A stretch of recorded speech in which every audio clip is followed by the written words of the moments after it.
Bueno, vamos a continuar entonces con ánimos renovados del tema del curso. Vamos a ver hoy los conceptos básicos de entrada y salida.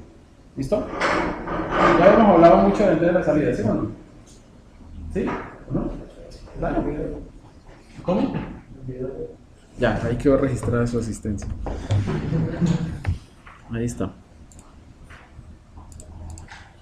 Grabando. Entonces, la entrada y la salida, pues es el componente o el conjunto de elementos de un sistema operativo que se encarga de gestionar los dispositivos de entrada y salida y las operaciones sobre ellos. Es uno de los componentes, bueno, todos son componentes fundamentales del sistema operativo, pero pues este es uno de los más importantes, ¿cierto? ¿Por qué? ¿Por qué puedo decir eso? ¿Por qué puedo decir que es uno de los más importantes? La entrada y la salida.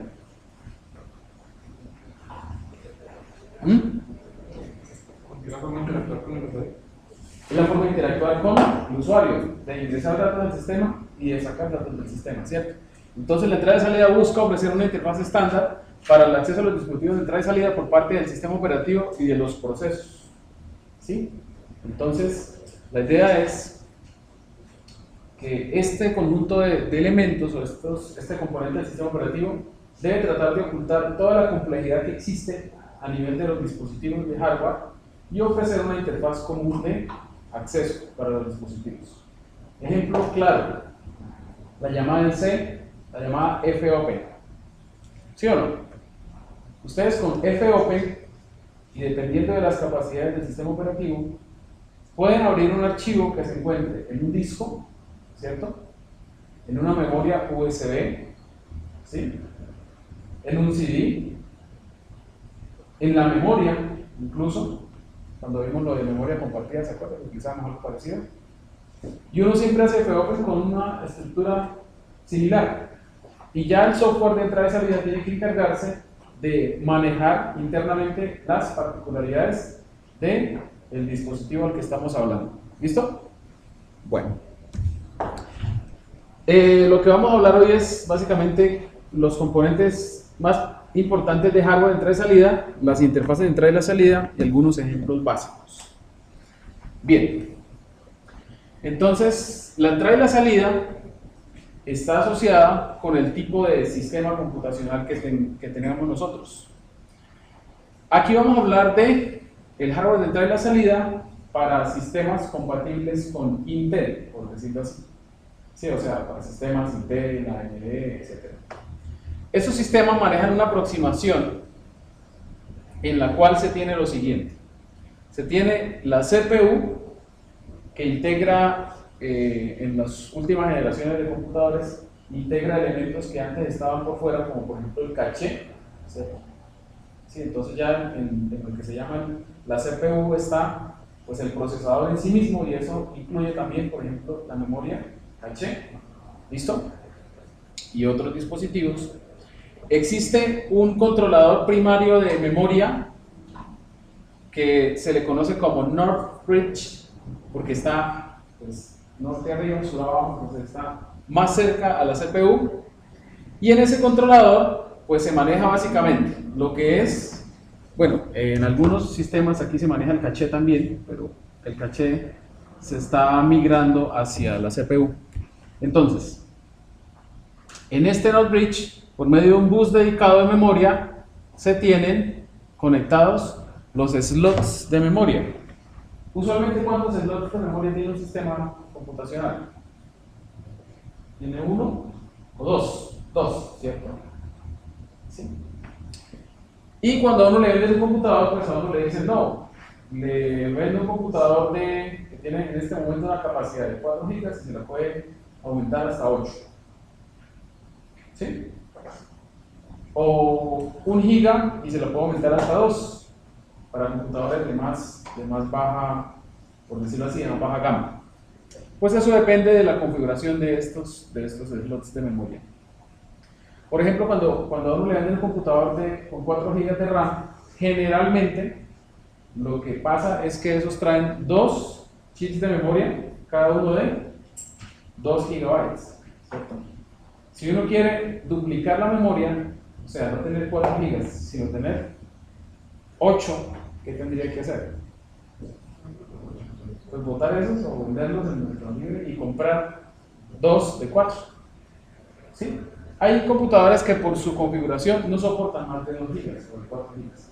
Sobre todo los de más baja gama, por decirlo así. Generalmente soportan máximo 1 o 2 gigas. Más no. ¿Sí? Entonces, cuando uno compra un computador, debe tener en cuenta ese detalle. Aunque no es muy común ya hoy en día actualizar la memoria, porque pues ya el precio de los computadores ha bajado tanto que pues, a veces es más conveniente no aumentar memoria, sino simplemente cambiar el computador. ¿Cierto? Bueno, a ese NOR bridge también se le conecta las tarjetas gráficas que son dedicadas.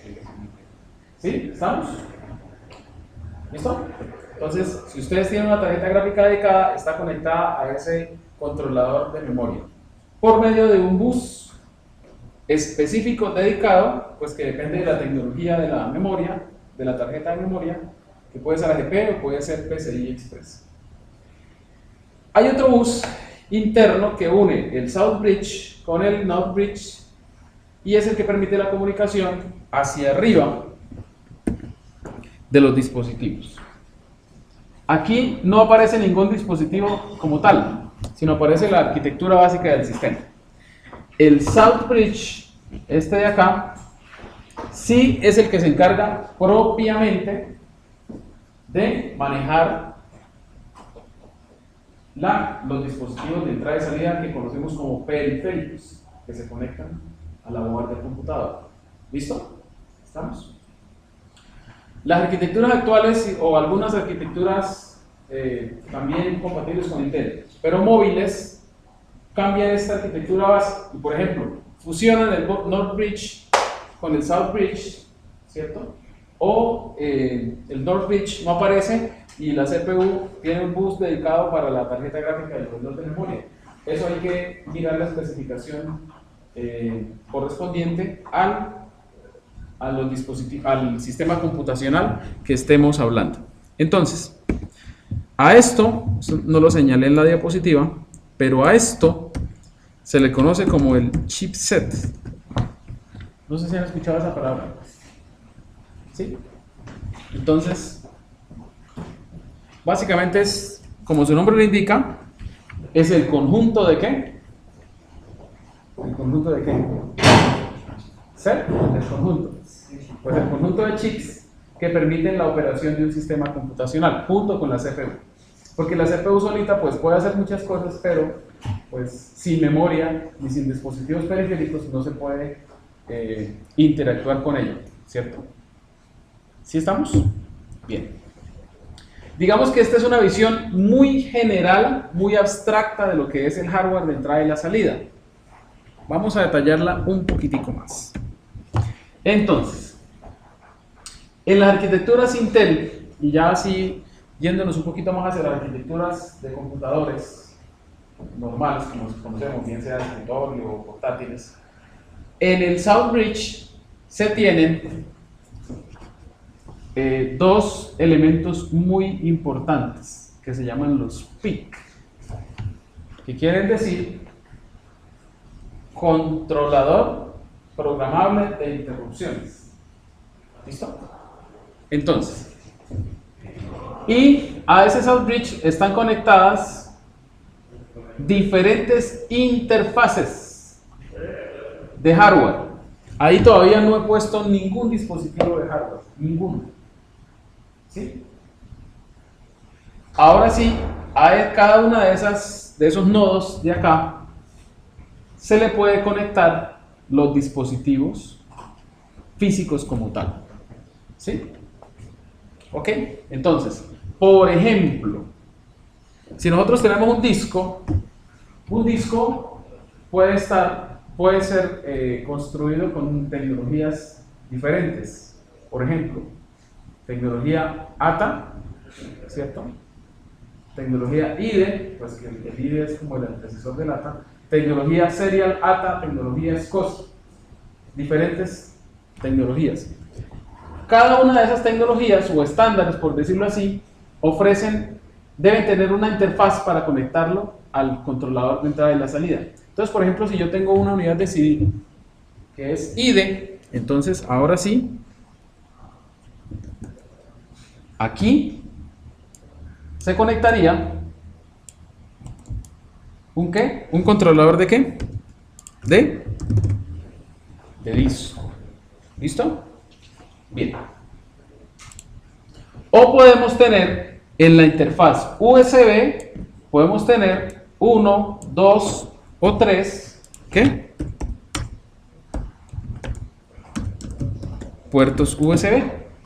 Tarjetas PCI, por ejemplo, tarjetas para expansión de almacenamiento o algunos tipos de dispositivos específicos. Por Ethernet, aquí tendríamos una tarjeta de ¿qué?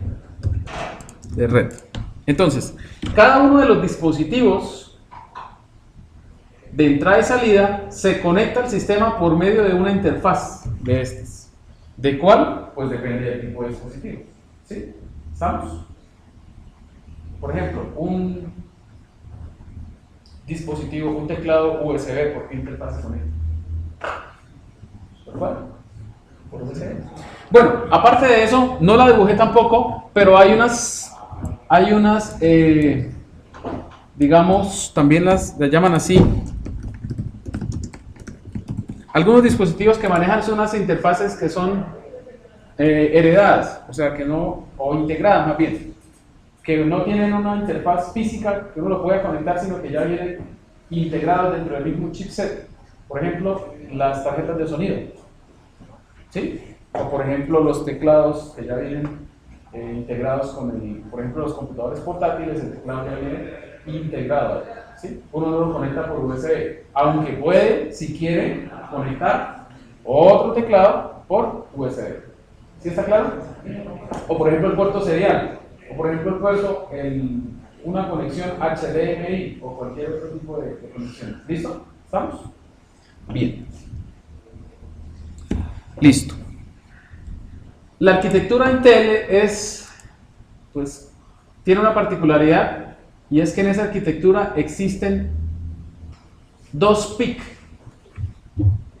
dos controladores de interrupción conectados uno con el otro en cascada. ¿Sí? ¿Listo?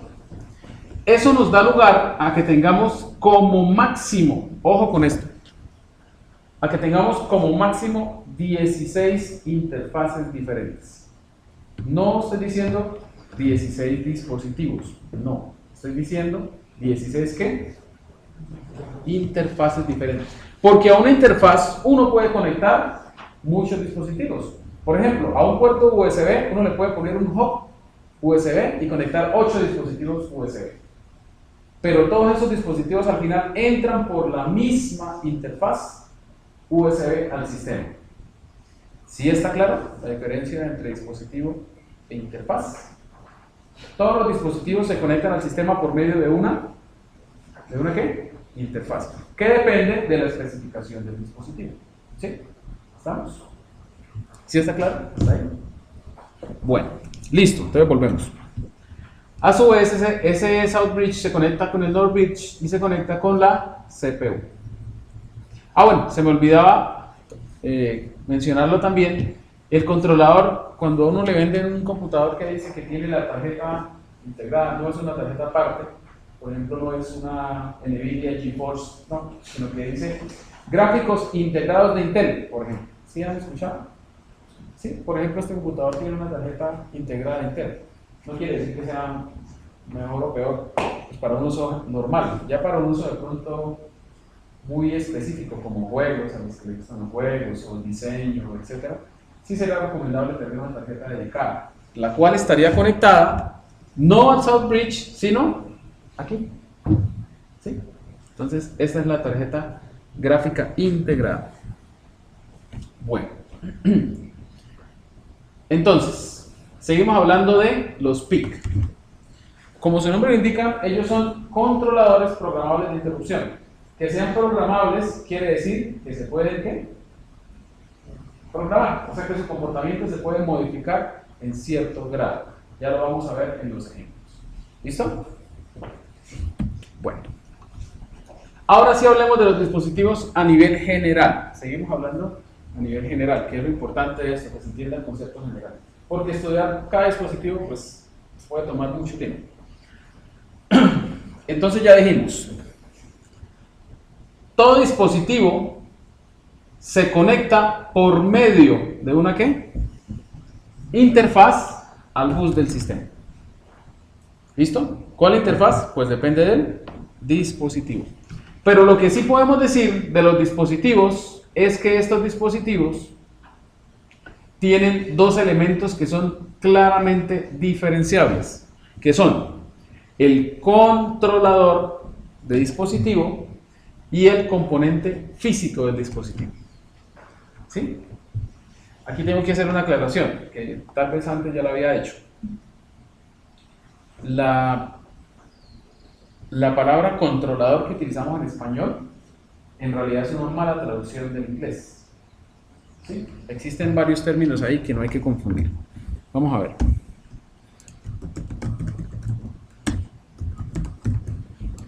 Uno es controller y el otro es ¿qué? Driver. Para los, digamos, los sistemas operativos modernos, entre comillas, o los sistemas operativos orientados al usuario final, no hay diferencia entre los términos que controlador y driver, pero sí existe una diferencia muy importante. Ya lo había mencionado, ¿se acuerdan? ¿Alguna vez? ¿No? Bueno. Controlador son los elementos que vienen inmersos en el dispositivo que permiten, como su nombre lo indica, ¿qué? ¿Qué permitirán? Controlar o administrar los elementos del hardware. ¿Sí? Vamos a la vida real. Supongamos que una bicicleta es el dispositivo de entrada y salida. ¿Listo? No es muy cercano el ejemplo, pero lo alejamos un poquito para comprender el concepto. Entonces, una bicicleta. Identifiquemos los elementos que permiten administrar, modificar o cambiar el comportamiento de ese dispositivo. ¿Cuáles son? En una bicicleta, los pedales. ¿Qué más? Bueno, la cadena, pero forma parte del mecanismo interno, ¿cierto? Los pedales, porque yo no acciono la cadena directamente, yo acciono es los pedales. ¿Qué otra cosa acciono? La dirección. ¿Qué otra cosa acciono? Los cambios si tiene. ¿Y qué otra cosa? Los frenos. A pesar que el dispositivo tiene más elementos internos, como la rueda, las cadenas, los piñones, los tornillos, las tuercas, pero uno no acciona directamente esos elementos, ¿sí o no? Uno acciona unos elementos específicos que le permiten administrar el dispositivo. Si ustedes quieren avanzar, ¿qué hacen? Bueno, tienen que aprender a montar bicicleta. Pero si quieren avanzar, pues ¿qué tienen que hacer? Accionar los pedales con fuerza mecánica, ¿cierto? No con fuerza telepática, sino fuerza mecánica. Y aparte de eso, accionar la dirección. ¿Sí o no? Entonces, esos elementos físicos son los que componen el controlador del dispositivo. ¿Ok? Lo que en inglés se llama control o controller. ¿Listo? El manejador, o sea, el driver, somos nosotros. Los que nos sentamos los que nos subimos a la bicicleta y accionamos los dispositivos los elementos del dispositivo que nos permiten modificar su comportamiento. ¿Sí es clara la diferencia entre el driver y el controlador? ¿Sí? Vamos a otro ejemplo, una motocicleta. Expliquémoslo un poquito. ¿Cuáles son los elementos que se accionan para permitir el funcionamiento de la bicicleta? El acelerador, el freno, embrague si tiene, palanca de cambios, ¿cierto? Pero la motocicleta ya trae un elemento adicional que la bicicleta no trae, y es que tiene, pues mucho más, pero tiene por lo menos un elemento que me permite ver cómo se encuentra, en qué estado se encuentra la motocicleta con respecto al desplazamiento. Un velocímetro, por ejemplo, ¿sí? De pronto un indicador de aceite o ¿cierto? Algún otro tipo de indicadores. ¿Estamos? ¿Sí? Entonces, aparte de tener elementos que yo acciono para cambiar el comportamiento, tiene unos elementos que me permiten verificar cómo se encuentra ese dispositivo. ¿Listo? Entonces yo lo puedo controlar, pero también puedo ver cómo se encuentra. Ahora vamos a un automóvil. ¿Cuáles son los elementos más importantes de un automóvil? Desde el punto de vista del controlador de dispositivos. ¿Cuáles son? Pues los 3 pedales si es manual o los 2 pedales si es automático. La palanca de cambios, la dirección. Más otros elementos adicionales. Pero esos son los, digamos, elementos que uno acciona. Aparte de eso, el automóvil tiene otros elementos que nos permiten ver de nuevo el estado del dispositivo, ¿sí o no? Tacómetro, velocímetro, etc. ¿Listo? ¿Estamos? Entonces, ¿quién es el manejador en un automóvil? ¿Quién es? ¿La persona o el robot? Porque pues hay veces que controlan el carro con control remoto, pero básicamente lo que hacen es que tienen algo que acciona físicamente los elementos, ¿cierto? ¿Sí? Y el controlador estaría formado por los elementos con los cuales yo puedo verificar el estado del carro, hacer que se mueva, hacer que retroceda, etc. ¿Sí? ¿Estamos? Entonces, es incorrecto decir que uno descarga los controladores del dispositivo. Sí, pero les decía que existe una confusión entre los sistemas operativos modernos.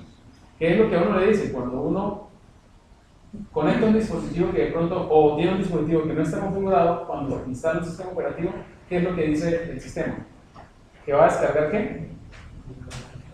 Los controladores. Los controladores no se pueden descargar porque ya están dentro del dispositivo. Forman parte de él. Lo que uno está descargando son los drivers. Está mal traducido. Uno está descargando son los manejadores de ese dispositivo. ¿Sí está claro entonces? La diferencia entre driver y controller. Pues cuando ustedes vean en la literatura técnica, porque en la literatura general controlador y driver se confunden, ¿cierto? Pero en la literatura técnica controlador se refiere al dispositivo como tal, y el driver es el software que interactúa con ese dispositivo para permitir su funcionamiento. ¿Listo? Pregunta típica de parcial. La diferencia entre controlador y driver. ¿Listo? Bueno. Respuesta que no es, no existe diferencia. Bueno, ¿listo? ¿Estamos? ¿Estamos claros? Entonces, aquí hay algo adicional, y es lo siguiente. Algunos de estos registros de los dispositivos físicos se pueden tener mapeados dentro del espacio de direcciones de entrada y salida.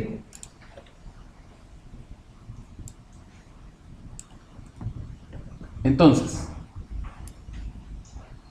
todo lo que yo lea de una dirección de este espacio, en realidad lo que estoy haciendo es leyendo el valor de un registro de un controlador. ¿Sí? ¿Está claro? Bueno, el espacio de direcciones de entrada y salida se accede por medio de 2 instrucciones de ensambladores. Las instrucciones in y out. Por ejemplo, si uno dice, mueva ADX 0 por 60, in AX, bueno, en realidad sería DL porque es 8 bits, ¿sí? 0 por 60, in AX DL. ¿Qué implican esas 2 instrucciones de ensamblador? La primera lo que hace es que le asigna a DL 0 por qué? 0 por 60. Y la segunda instrucción, ¿qué hace? ¿Qué hace la segunda instrucción? Entonces le dice al procesador, lea en el espacio de direcciones de entrada y salida al registro AX lo que se encuentre en la dirección apuntada ¿por quién? por DL. O sea, básicamente le estamos diciendo que lea n a x lo que está en la dirección de entrada y salida, 0 por qué? 0 por 60. ¿Y qué está en la dirección de entrada y salida 0 por 60? Pues ni idea, toca ir a los manuales para ver qué se encuentra mapeado en la dirección de entrada y salida 0 por 60. ¿Listo? ¿Estamos? Bueno, entonces vamos a ver ¿dónde estamos? Administrador de dispositivos. Bueno, los administradores de dispositivos son aplicaciones de los sistemas operativos que permiten verificar cómo se encuentran los dispositivos en el sistema, ¿cierto? Por ejemplo, adaptadores de pantalla. Aquí dice que tenemos unos gráficos de HD de Intel, ¿sí? Nos está diciendo que se encuentra en el bus PCI 0, en el dispositivo 2.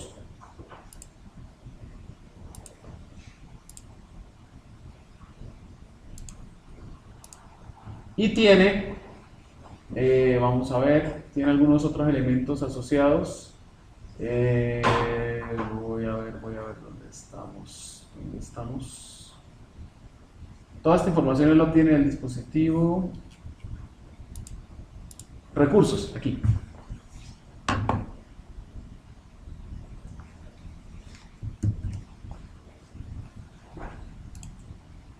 Tiene asignado un intervalo de memoria desde 0 por B 00000 hasta 0 por B 03FFFF y otro intervalo de memoria desde 0 por A000 a 0 por AFFF.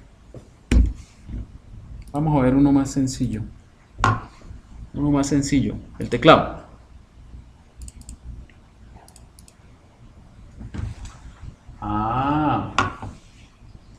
Veamos la diferencia. Este dispositivo lo que tiene asignado son intervalos de ¿qué? De memoria.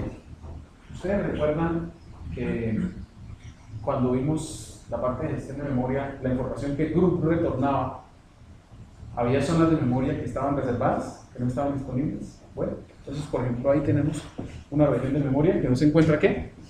Disponible. Veamos este. Lo que tiene asignado son intervalos de memoria. Y aparte de esos, esta bendita ventana no se puede maximizar. Tiene un intervalo de entrada y salida de 3050 a 3057. ¿Qué quiere decir esos números? Ojo. Una cosa es ¿la qué? La memoria lineal. Una cosa es la memoria, ya lo habíamos dicho antes. Y otra cosa es el espacio y direcciones de ¿qué? De entrada y salida. Un dispositivo puede tener parte suya mapeada en alguna región de ¿qué? De memoria. Y también el dispositivo puede tener mapeadas algunas direcciones dentro del espacio y direcciones de entrada y salida. ¿Listo? Veamos. Intervalo de entrada y salida. 3050, 3057, lo cual quiere decir que en el espacio y direcciones de entrada y salida, las direcciones desde la 3050 hasta la dirección ¿qué? 3057 están mapeadas a algún elemento del controlador de video. ¿A cuál? Bueno, eso no lo podemos saber. Bueno, o sí lo podemos saber si vamos a la especificación de la interfaz de video. Allá nos dice, la dirección 3050 sirve para tal cosa. La dirección 3057 almacena, por ejemplo, o mapea el registro de estado del controlador de video. Porque recuerden ustedes que yo dije, esas direcciones de entrada y salida se mapean. Lástima que esto se borre cuando uno cambia de ventana. A alguno de los registros del controlador de ese dispositivo específico. ¿Listo? Vamos a ver entonces otro ejemplo. El teclado. El teclado tiene mucha información, pero lo más importante son los recursos desde el punto de vista del hardware. Aquí podemos observar que el teclado no tiene ninguna región de memoria asignada, pero sí tiene en el espacio de direcciones de entrada y salida dos rangos asignados, el 0 por 60 y el 0 por ¿qué? Por 64. Y tiene una solicitud de interrupción asignada, la 1. ¿Listo? Entonces, ¿qué quiere decir eso? Quiere decir lo siguiente. Esperen, antes de hacer eso,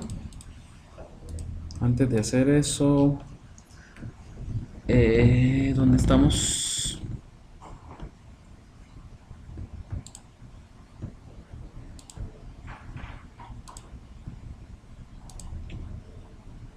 ¿Dónde estamos?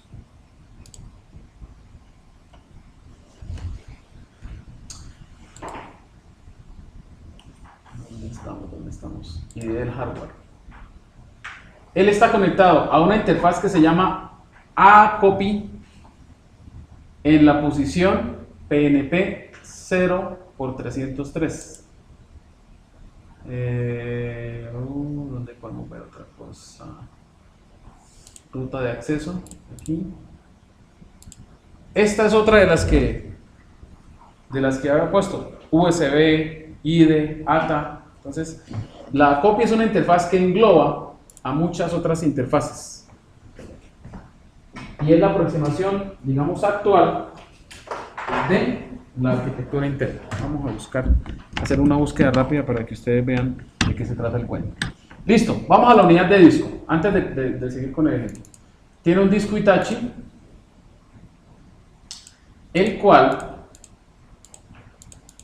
para el cual desafortunadamente no nos muestra los recursos. ¿Dónde estamos? Míralo, aquí está. Ese disco está conectado ¿a cuál interfaz? IDE, ahí lo está diciendo. ¿Sí ven?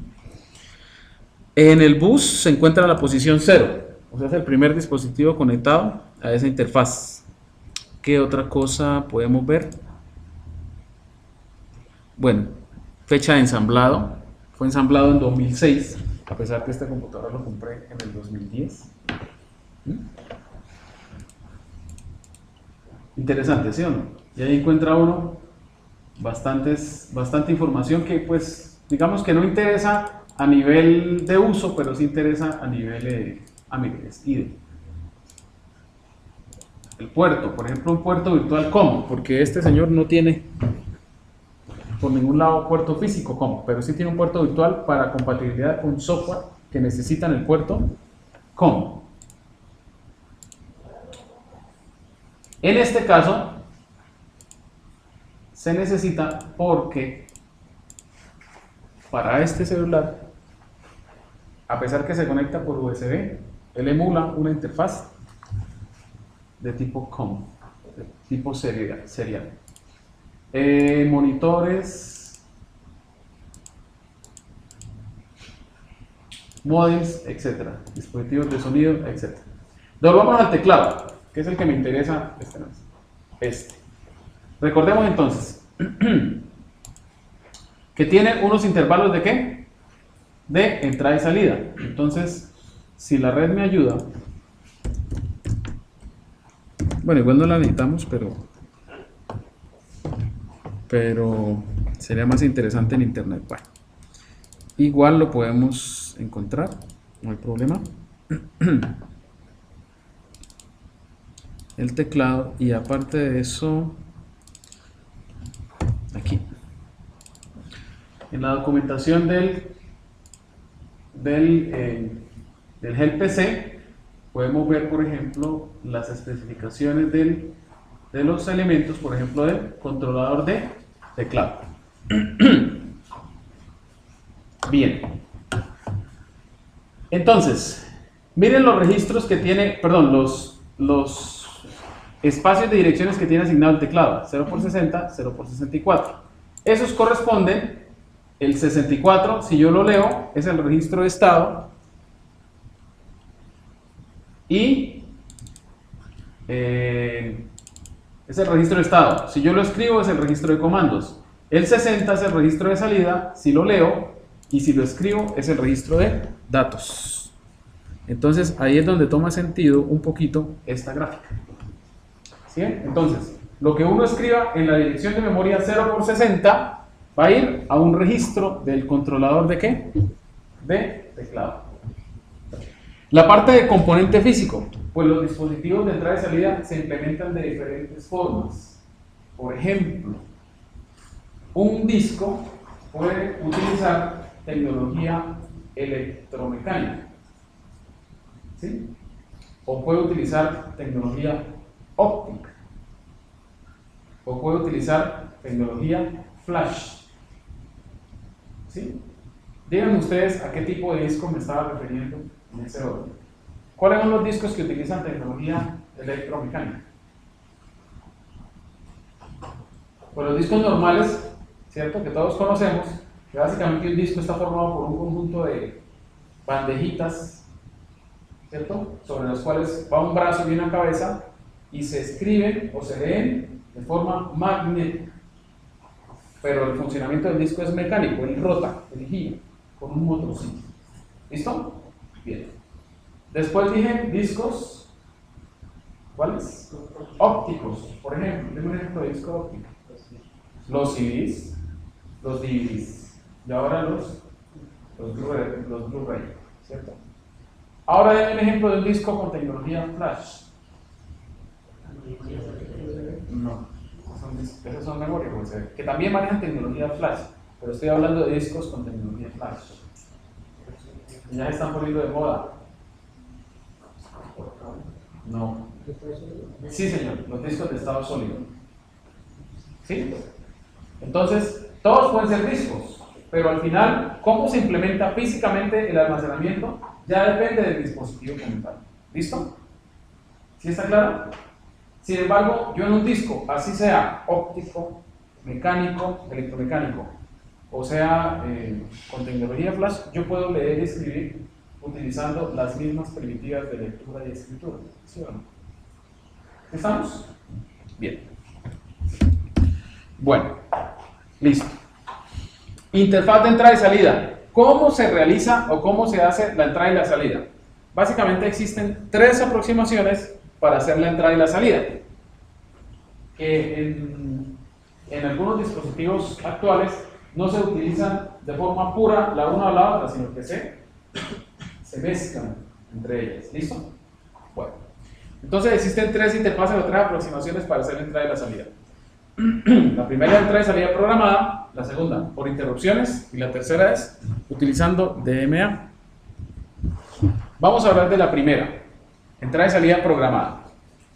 La idea de la entrada y salida programada es la siguiente. La idea es que el sistema operativo está monitoreando constantemente el dispositivo. ¿Y qué del dispositivo? Generalmente está monitoreando el registro o los registros, porque puede tener varios, de estado del dispositivo. ¿Listo? Ya vimos en una diapositiva anterior que todo dispositivo en su forma abstracta tiene estos tres registros que se me olvidó mencionar para qué sirven, pero pues que se puede inferir un poquito de la diapositiva. ¿Para qué servirá el registro de estado? ¿Para qué? Para determinar, como su nombre lo indica, el estado en que se encuentra el dispositivo. ¿Para qué me servirá el registro de control?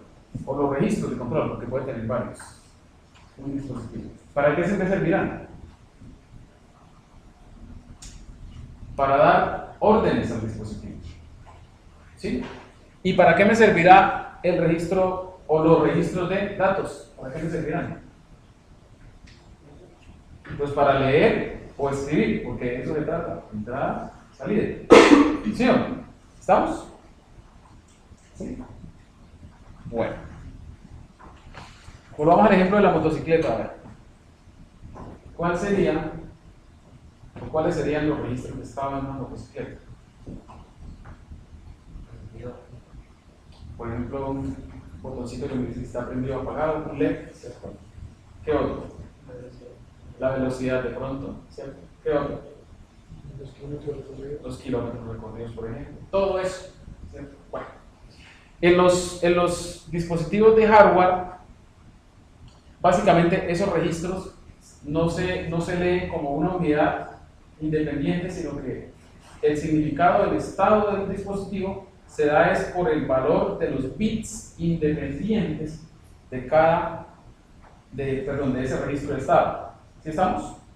Entonces, en la especificación de cada dispositivo dice, si el registro de estado, su bit 0, se encuentra en tal valor, entonces indica tal cosa.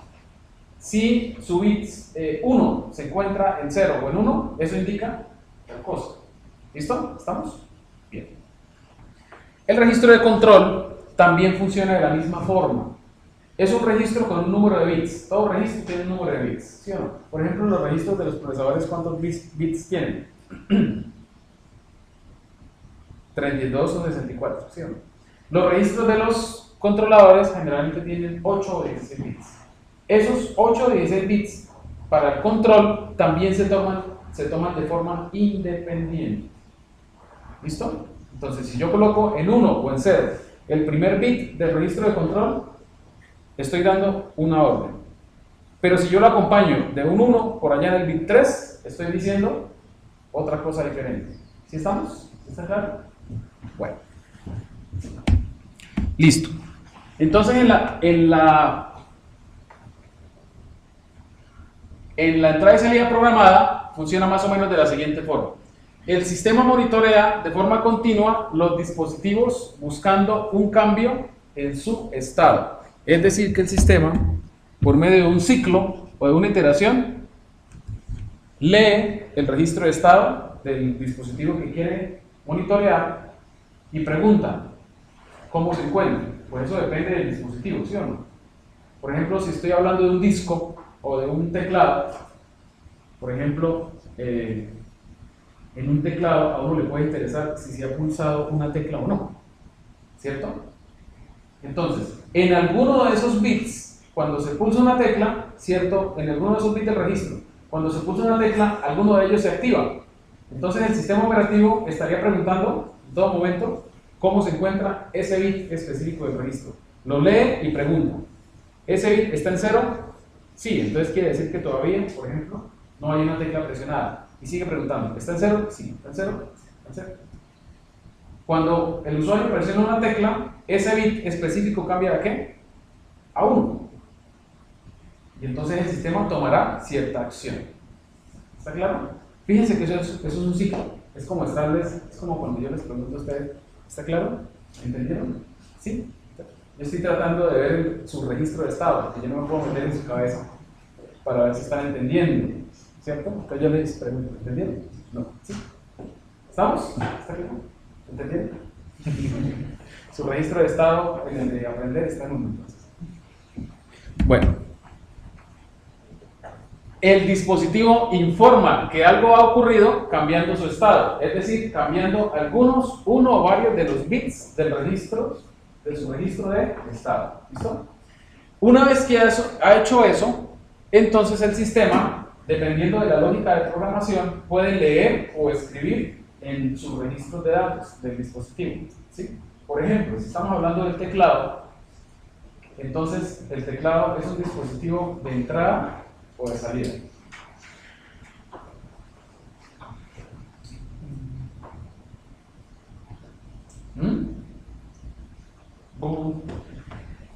Eso no lo dije, tenía que haberlo dicho a la presentación. ¿El teclado qué tipo de dispositivo será? ¿De entrada o de salida? De entrada, ¿por qué? Porque por medio de él podemos ingresar datos al sistema. Mientras que con un dispositivo de salida podemos obtener datos. No lo dije, tenía que haberlo dicho mucho antes, ¿sí o no? Bueno, pero yo lo di porque ustedes lo sabían. Perdón. Entonces, en el caso del teclado, uno lee o escribe cuando se le informa que se presiona una tecla. Uno como sistema operativo lee o escribe.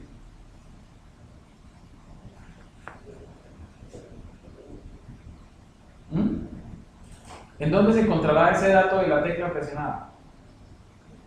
¿En dónde se encontrará? En el controlador del teclado, de pronto en su registro de datos, ¿cierto? Entonces, el sistema operativo está preguntando, ¿hay una tecla presionada? No. Sí, hay una tecla presionada. Entonces, ya sabemos que hay una tecla presionada, pero no sabemos cuál. ¿Qué tiene que hacer el sistema operativo? Leer de algún registro de ese controlador de teclado para saber cuál tecla fue la que se presionó. ¿Sí está claro? Entonces, pues dependiendo del sistema, del dispositivo, el sistema lee o escribe, pues en el caso de que sea un dispositivo de salida, lo que hace el sistema es escribir. Cambiemos el ejemplo, hablemos de una impresora. ¿Una impresora es un dispositivo de entrada o de salida? Ahora sí ya es claro. De salida, bueno, y si es multifuncional. Bueno, pero no vamos a complicar más. Pero ya entendieron la dirección. Bueno, entonces en una impresora el cuento es diferente. Es el sistema quien tiene los datos en memoria, usualmente, y necesita enviar esos datos hacia el dispositivo. Pero el sistema no puede simplemente enviar el dato ya. ¿Qué tiene que hacer primero el sistema para poder utilizar la impresora? Verificar que se encuentre disponible y lista. Entonces ahí tiene que otra vez preguntar, ¿usted está lista? No. ¿Está lista? No. ¿Está lista? No. Entonces, si no está lista durante mucho tiempo, le dice al usuario que el dispositivo no está listo, ¿cierto? Bueno, en algún momento la impresora pone en su registro de estado algún bit o algunos bits en uno que le permiten al sistema determinar que la impresora se encuentra como lista. Bien, entonces eso sería el primer paso. El sistema monitorea de forma continua el dispositivo. Entonces, cuando la impresora informa que está lista, ahora el sistema ¿qué tiene que hacer? Ahora no va a leer, sino que va a ¿qué? A escribir los datos en la impresora. ¿Sí? Ahora, la velocidad del sistema es muy superior a la velocidad de la impresora. Entonces, puede suceder que el sistema envíe, por ejemplo, si imprime por caracteres, carácter por carácter, si el sistema envía el primer carácter, el primer byte, si lo que se quiere escribir es hola mundo, entonces el sistema espera que la impresora esté lista y envía la H. La H. ¿De una vez puede enviar la O? ¿Así? ¿Sin más ni más? No, ¿sí o no? Cuando el sistema escribe la H en el registro del controlador, cambia el estado del dispositivo. Ahora se encuentra como ocupado, escribiendo o alguna cosa. ¿Cierto? Entonces el sistema operativo hace un ciclo. Mandó la H y ahora tiene que volver a preguntar, ¿está lista? No. ¿Está lista? No. Porque la impresora puede estar moviendo el carro, acomodando la hoja, moviendo la cabeza, la impresión, probando el nivel de tinta, etc. Cuando ya está lista, imprime la H y vuelve y se coloca en lista. Y ahí el sistema operativo, ¿está lista? Sí. Ahora envía la O. ¿Sí está claro? Entonces, esa es la entrada y salida programada. Más o menos, ¿está claro entonces cómo funciona? El sistema tiene que estar monitoreando constantemente el estado del dispositivo y de acuerdo con ese estado se queda preguntando o toma una acción que puede ser leer o escribir, dependiendo obviamente del dispositivo. ¿Listo? Bien. Algunos ejemplos. Algunas operaciones de bajo nivel como habilitar la puerta de direcciones A20 requieren entrada y salida programada. También se puede utilizar para verificar el estado de un dispositivo, por ejemplo de la impresora. Yo inicialmente tengo que preguntar, ¿está lista? ¿Sí o no? ¿Listo? Bien. Esta frase es muy importante. Buscando un cambio en su estado. Esto implica una iteración en la cual lo que se hace es que se lee el registro de estado del dispositivo y se pregunta por algún valor de algún bit o algunos bits para ver si ese estado es el que yo necesito o no. Si no es el estado que yo necesito, me quedo ahí iterando, leyendo otra vez el registro de estado y preguntando si está disponible o no. ¿Estamos? Es como si ustedes no pudieran, como si usted estuviera aquí y su compañero estuviera en otro edificio y se pudieran comunicar por banderas, como hacen los barcos, ¿cierto? Entonces, si yo deseo enviarle un mensaje, lo primero que tengo que hacer es que el otro compañero me indique con alguna señal que ya está esperando el mensaje, ¿sí? Una vez que él está esperando el mensaje, yo le envío el mensaje, ¿cierto? Antes no.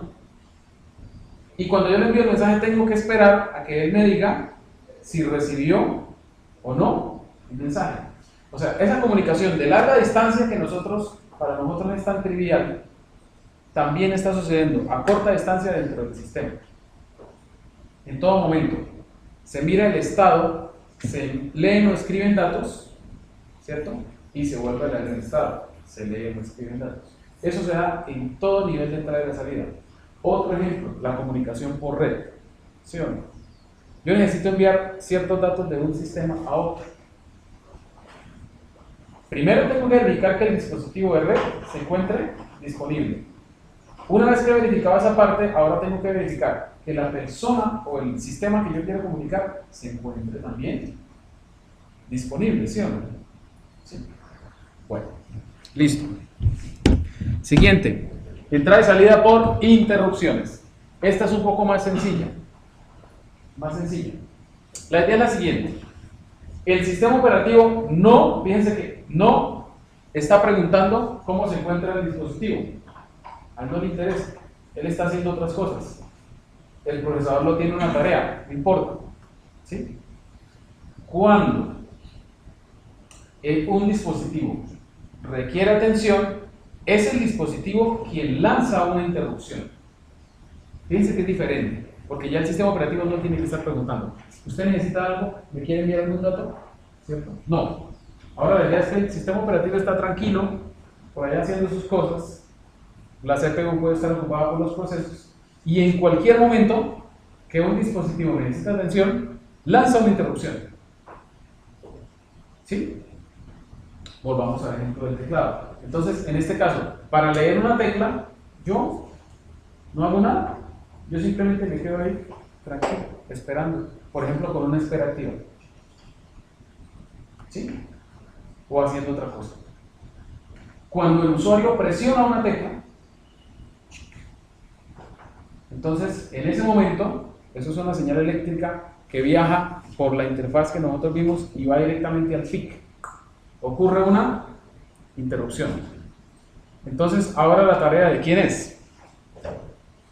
Cuando un dispositivo requiere atención, cambia su estado y notifica al sistema por medio de una interrupción. El manejador de interrupción debe enviar una señal al PIC indicando que se atendió la solicitud. Es decir, el teclado lanza la interrupción. Cuando ocurre una interrupción, ¿a quién se le pasa el control? ¿A quién? A la rutina de manejo de interrupción correspondiente. Esa rutina, entre otras cosas, tiene que informarle al PIC: señor PIC, ya atendí la solicitud. Entonces, por favor, permita que ese dispositivo pueda hacer otras solicitudes. Y yo ahora proceso los datos. ¿Estamos? Fíjense que es un esquema diferente, porque no existe esa espera de que yo tengo que estar ahí esperando para ver si el dispositivo quiere algo. No. Es cuando el dispositivo quiere algo, me avisan y por medio de una interrupción. ¿Sí lo ven? Son aproximaciones diferentes. ¿Listo? ¿Estamos? Bien. Y el dispositivo queda habilitado para emitir nuevas interrupciones. Ejemplos: el teclado o el mouse. Se puede hacer un programa, uno puede hacer un programa a bajo nivel que esté monitoreando constantemente el mouse para ver si se movió. ¿Cierto? Porque cuando yo muevo el mouse, algún registro de estado del controlador del mouse se modifica. Entonces yo puedo estar preguntando si se modifica o no. Otra opción, eso sería entrada y salida programada. La otra opción es que yo no le paro bolas a eso. Simplemente cuando el mouse se mueve, en cada movimiento se emite una interrupción. Entonces yo no me pongo a preguntar si el mouse se movió, sino simplemente en el momento en que me llegue la interrupción, ahí tomo la acción correspondiente. ¿Sí ven? Dos aproximaciones diferentes. Bien. Entonces uno diría, pues la mejor, ¿cuál será? Entre entrada y salida programada o por interrupciones. ¿Cuál será? Por interrupciones, ¿sí o no? Hasta ahí vamos bien. Pero ahora pensemos en dispositivos más complejos. Por ejemplo, un disco. ¿Sí? Recuerden que yo les dije que los registros de los controladores generalmente son de tamaño de byte o de 2 bytes. ¿Listo? Entonces, imagínense ustedes cómo sería el proceso para escribir en un disco.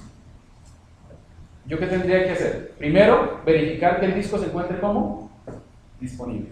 Una vez que hemos verificado que el disco se encuentra disponible, en el caso, por ejemplo, de escribir, entonces tendríamos que escribir un byte, ¿cierto?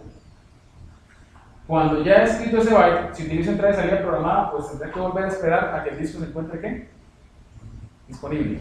Si no utilizo entrada y salida programada, sino que utilizo interrupciones, entrada y salida por interrupciones, yo espero hasta que el disco termine de escribir ese byte y me lance una ¿qué? Una interrupción. Pero eso no funciona, porque entonces en cada byte va a haber una interrupción. Si yo necesito transferir 4 kilobytes, o sea, 4096 bytes, ¿cuántas interrupciones ocurrirían como mínimo? Pues 4096, ¿cierto? No funciona. Entonces, para grandes transferencias de datos, no nos sirve ni entrada y salida programada pura, ni entrada y salida por interrupciones. Aparece un tercero que se llama entrada y salida usando DMA, acceso directo a memoria. La idea es que el controlador DMA tiene acceso, como su nombre lo indica, directo a la memoria. Y entonces la idea es la siguiente. Yo ya no trabajo directamente con el controlador de dispositivo. Esos dispositivos, aparte del controlador normal, traen un controlador adicional que se llama el controlador DMA. Entonces yo programo ese controlador DMA y le digo, señor controlador DMA, la operación que quiero hacer es leer o escribir, dependiendo de lo que yo quiera. ¿Sí? La información, como es con acceso directo a memoria, entonces yo tengo que dar una referencia a una posición de ¿qué? De memoria. Entonces yo le digo, la posición desde la cual usted va a leer los datos o a la cual va a traer los datos desde el dispositivo es tal. Y la cantidad de bytes que yo necesito son tantos. ¿Sí? ¿Listo?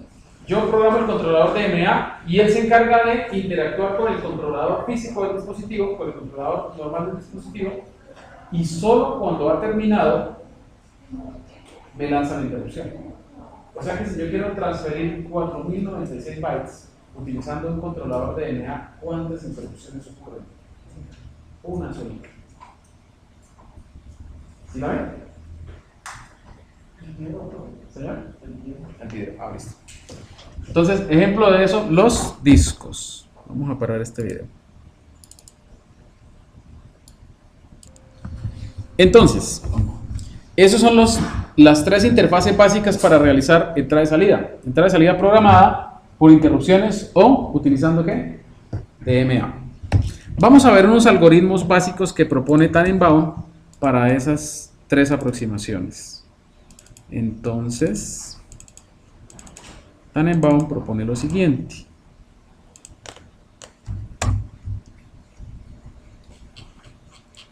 Bueno, bla, bla, bla. Aquí está. Aquí está. Aquí hay un gráfico que ilustra básicamente el DMA. Este es el dispositivo y aquí está el controlador DMA, lo que acabo de decir, ¿sí o no? Entonces uno dice, la operación, leer o escribir, la dirección de memoria a donde deseo leer o escribir y el conteo de datos. La CPU lo que hace es que programa el controlador de DMA, ese controlador a su vez interactúa con el controlador del disco como tal, y una vez que los datos han sido transferidos, él lanza una señal que le dice OK, y el DMA entonces lanza una ¿qué? Una interrupción. Bueno, entonces vamos a ver un ejemplo en pseudocódigo de cómo se haría la entrada y salida programada. ¿Listo? Bueno, la idea es la siguiente. La idea es escribir una cadena de caracteres a la impresora utilizando entrada y salida programada. ¿Sí? Una cadena de caracteres.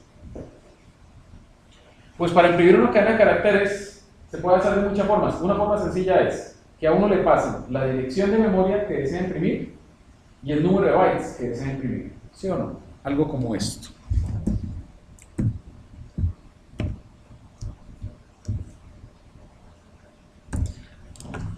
Print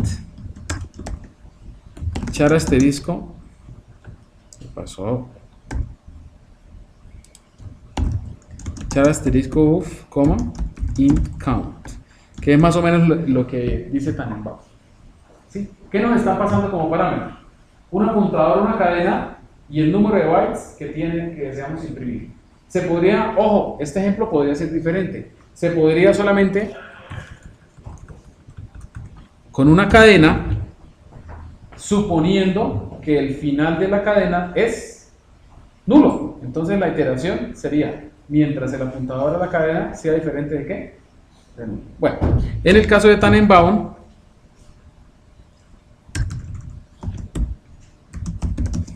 la propone de esta forma. Entonces, ¿qué es lo que debemos hacer? Copiar, o más bien, llevar una cadena de caracteres de la memoria del usuario hacia la impresora. Eso tiene unas implicaciones muy importantes. Si esta es la memoria RAM y esta es la dirección, es el espacio de memoria de la tarea o del proceso, ¿sí? La dirección de memoria que me dio el usuario, como lo hemos dicho muchas veces, esa dirección de memoria es relativa al inicio de la memoria del usuario, del proceso. ¿Sí o no? ¿Listo? O sea que hay que tomar esa cadena de caracteres y llevarlo a la memoria del kernel. ¿Cierto? Eso es lo que se llama a un buffer. ¿Listo? Entonces, esta primera instrucción de pseudocódigo lo que está diciendo es eso. Copie desde el proceso o desde el usuario a buffer, o sea, aquí, a un buffer dentro del kernel, un espacio de memoria dentro del kernel, la cadena que el usuario me dijo desde aquí y el número de caracteres que él dijo. ¿Listo? Una vez que lo tengo aquí copiado, ahora hago una iteración sencilla. Para ir desde 0, mientras i sea menor que el número de ¿qué? De caracteres que queremos. Y miren esta instrucción tan interesante. Esa se parece a las iteraciones en la parte de sincronización de procesos. ¿Qué es esa línea? ¿O qué implica esa línea? Mírenla bien. Mírenla bien, porque implica una cosa muy interesante. Muy bien, eso es una espera activa. ¿Sí? Eso sería lo que en lenguaje C haríamos para preguntar mientras el registro de estado de la impresora sea diferente de ¿qué? De listo. Si eso es verdadero, sigo preguntando, porque aquí hay un punto y coma. O sea que es como si yo abriera el mientras y aquí lo cerrara, no hago nada. Mientras sea diferente de listo. ¿Sí? En el momento en que la impresora esté lista, entonces ¿qué pasa?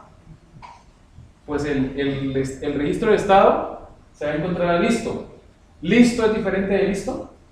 No. Entonces se rompe este ciclo y podemos seguir. Muy bien. Si esta fuera una pregunta de parcial, le hubiera quedado bien.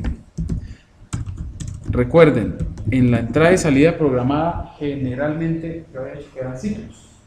¿Cierto? Generalmente hay una iteración en donde yo estoy preguntando si el dispositivo se encuentra ¿qué? Listo. O sea, siempre hay una espera activa. ¿Está claro? Bueno, listo. Si llego a este punto de acá, quiere decir que la impresora se encuentra lista. ¿Sí o no? Quiere decir que la impresora se encuentra lista. Entonces, ¿qué hacemos? A donde apunta el registro de datos de la impresora, lo hacemos igual a la cadena. Bueno, aquí hay un error, sería buffer, ¿cierto? Si seguimos esta secuencia, aquí no sería P, sino buffer. Buffer en la posición I. Ahí lo que hace es imprimir un carácter y luego da la vuelta. ¿Y qué tiene que hacer de nuevo? Pues esperar hasta que la impresora se encuentre lista. ¿Sí? Bueno, aquí estamos suponiendo algo adicional, que no lo dije por ningún lado, pero que es muy importante. Aquí estoy suponiendo lo siguiente, que los registros de estado y de datos de la impresora se encuentran mapeados a la memoria RAM. Porque fíjense que yo lo estoy accediendo con un ¿qué? Con un apuntador.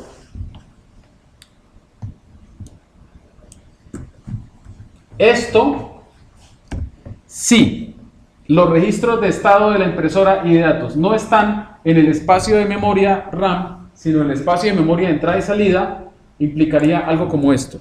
INB, printer INB, AX,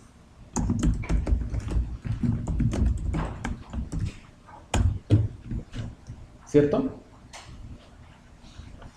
INB sería una instrucción en C que lo que hace es el equivalente al ensamblador de traer de un puerto, pero de un puerto ¿de qué? De entrada y salida, a la variable X. Bueno, para ser fieles a la verdad debería decir INB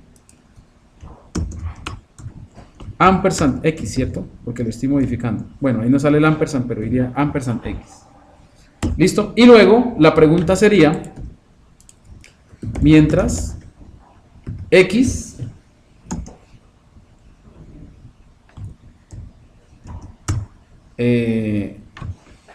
no me sale ahí el AND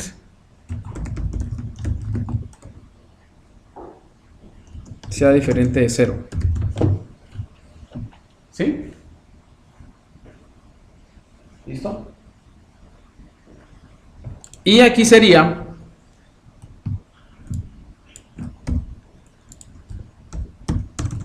out, ¿a dónde? A printer data port, ahora sí, p sub i. ¿Listo? ¿Sí? Repito, esto se puede hacer siempre y cuando el registro de estado de la impresora está mapeado en memoria RAM. ¿Sí? Si no, sería porque está mapeado al espacio de ediciones de entrada y salida. Listo. Ahora, no utilizando entrada y salida programada, sino utilizando entrada y salida por interrupciones. Entonces la cosa sería diferente. De nuevo, me traería la información del usuario y habilito las interrupciones. Ojo con esto. Habilito las interrupciones.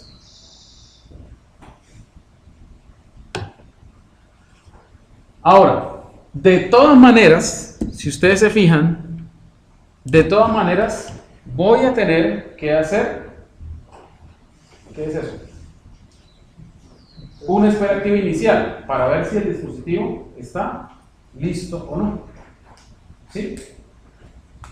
Una vez que he realizado esa espera inicial, mando a la impresora el primer carácter de la cadena. ¿Sí? El primero.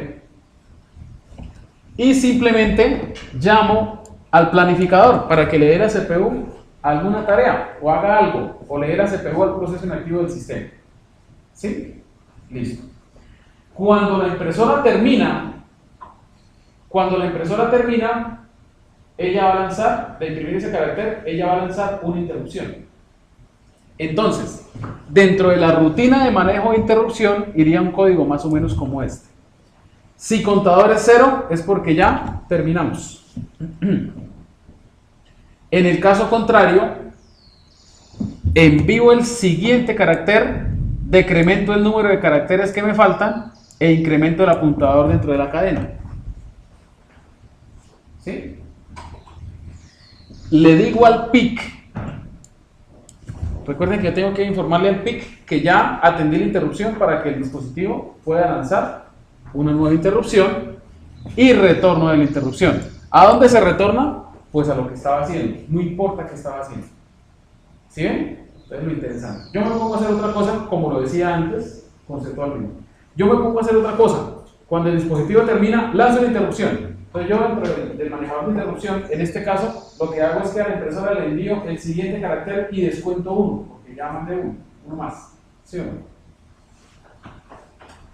Le informo al PIC que ya terminé de manejar la interrupción y me regreso a lo que estaba haciendo o a otra cosa diferente. Cuando la impresora termina ese carácter, otra vez una interrupción, yo envío el siguiente, así, listo. Cuando termino, cuando imprime el último carácter, entonces yo desbloqueo al proceso que se bloqueó por mandar a imprimir. ¿Sí está claro? ¿Sí es la diferencia? Bueno. Listo. Ahora, usando DMA sería aún más sencillo. Lo primero que tengo que hacer de nuevo, siempre, es traerme la información desde el proceso del usuario hacia el kernel. ¿Listo? Una vez que tengo ahí esa información, pues yo tendría que configurar el controlador DMA. Bueno, aquí Tannenbaum se excede en el pseudocódigo. Aquí tendríamos que pasarle algunos parámetros, ¿cierto? Para decirle que la dirección de memoria es el buffer y que el número de datos es count y que la operación es escribir. Recuerden que al DMA hay que decirle la operación, la dirección de memoria y la cantidad de bytes. ¿Listo? Y ya, una vez que he programado el controlador DMA, llamo al planificador, es decir, me voy a hacer cualquier otra cosa. ¿Sí? Me voy a hacer cualquier otra cosa. Y como ya programé el controlador DMA, él se va a encargar de administrar la impresora. Cuando la impresora termina, lanza una interrupción. Entonces, ¿yo qué hago en la rutina de manejo de interrupción? Yo lo que hago es, ok, tengo que informarle al PIC que ya recibí la interrupción y ya la atendí. Desbloqueo al proceso que estaba bloqueado y retorno de la interrupción. ¿Listo? Sencillo, ¿sí o no? Ahora le voy a hacer una pregunta tipo parcial, para ver si entendieron. La pregunta es la siguiente. Si ustedes se fijan en este pseudocódigo, cuando se usa DMA, se desbloquea al usuario. Y cuando se usa entrada y salida por interrupciones, cuando ya se ha terminado, también se desbloquea al usuario. Pero en la entrada y salida programada no se desbloquea al usuario. La pregunta es ¿por qué?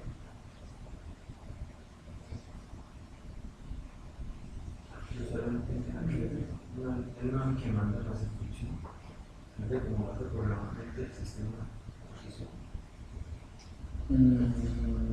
Por ahí va la cosa, pero no. Fíjense en un detallito.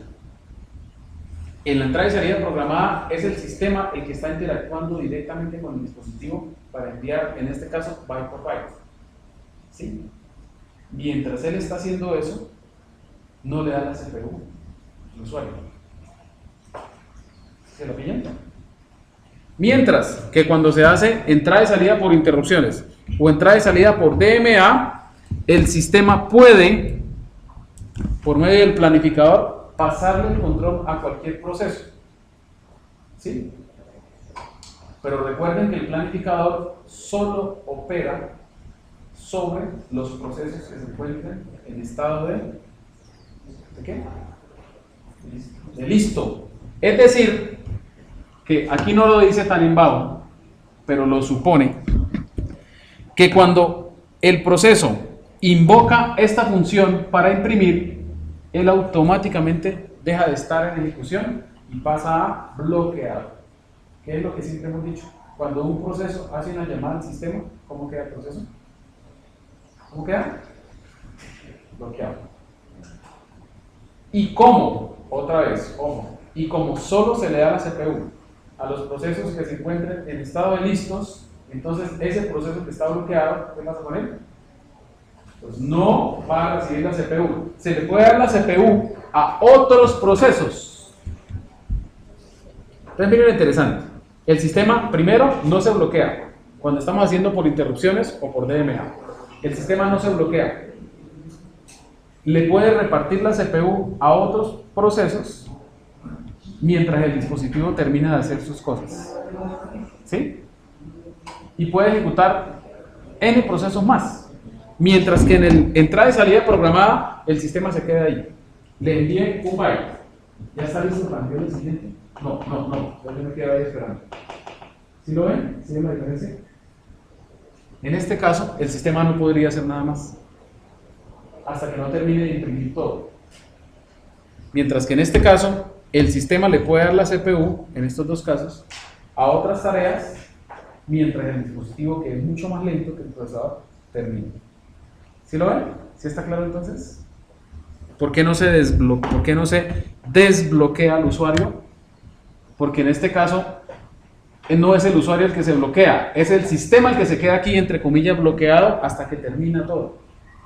¿Sí? Bueno. Listo. ¿Cuáles son las capas de un sistema que intervienen en la entrada y la salida? Las capas son, pues obviamente, por debajo está ¿qué? El hardware.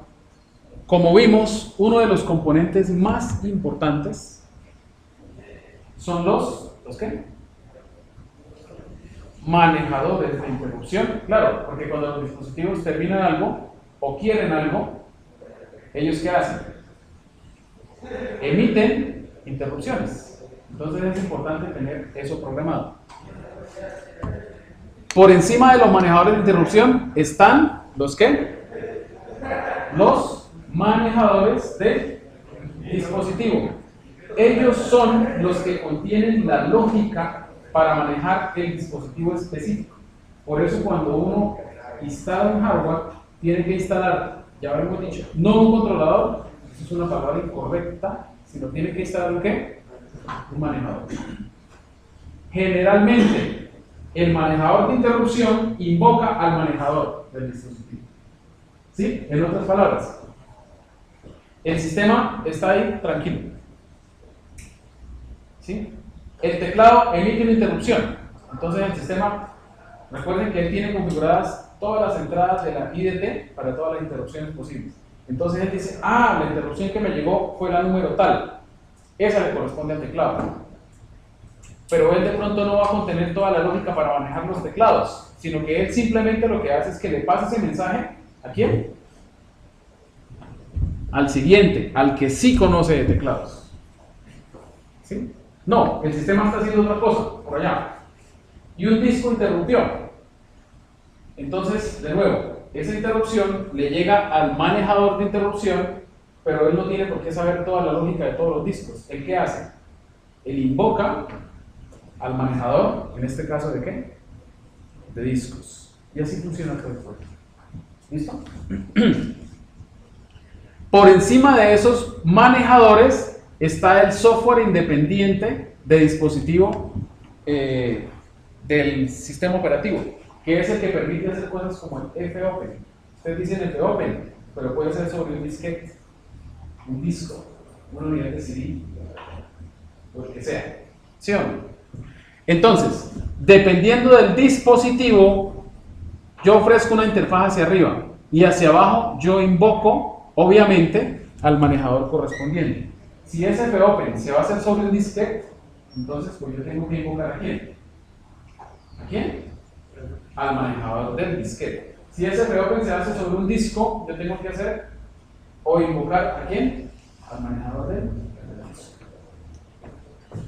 Y por arriba están ya las rutinas. Esta sería la implementación del fopen y aquí estaría la definición que yo puedo utilizar del fopen. ¿Listo? Bueno, eso con respecto a lo que es el software de entrada y la salida. Bueno, entonces nos quedan pendientes unos ejemplos que pues estudiaremos la próxima clase de entrada y salida para terminar el tema. ¿Listo?